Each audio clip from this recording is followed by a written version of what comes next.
Regaining control of a chaotic game. Ever felt a game slipping through your fingers? When intensity turns into chaos, it's time to step in. According to veteran referee Noy Guevara, the secret to resetting a chaotic game isn't just about calling more fouls, it's about hitting the pause button. The reset strategy. Stop the game. Take a moment to breathe. Communicate. Call in the coaches and captains for a quick huddle. Re-establish the system. Remind everyone of the rules and expectations. Break the momentum.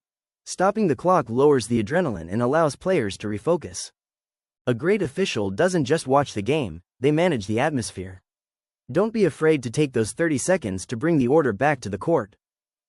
Tayo. Halimbawa, napabayaan nyo yung game, nagbigay kayo ng overly maximum or you tolerated a lot of things, ganyan. So medyo magulo na. How do you go back to the game po? Siya aayusin. Ako, pagkakaganon kasi yung game, intense yung game, ako, ni-stop ko yung game eh. I-stop ko muna yung game. Parang medyo kulop muna konti, tapos mga seconds, mga 30 seconds, tawagin mo yung coach, captain ball, then push up uli kayo.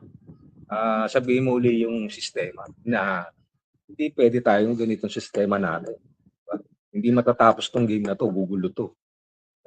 So dapat makipag-cooperate kayo.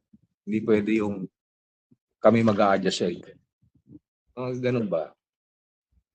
Kadalasan naman pagka inadel mo naman, nasunod naman sila. Diyan mababa na yung mababa na yung pressure eh. Kasi nga napagpahinga sila eh. Kumbaga sa na-break mo yung yung imbis na pataas na yung intense na yung game, pagulo na.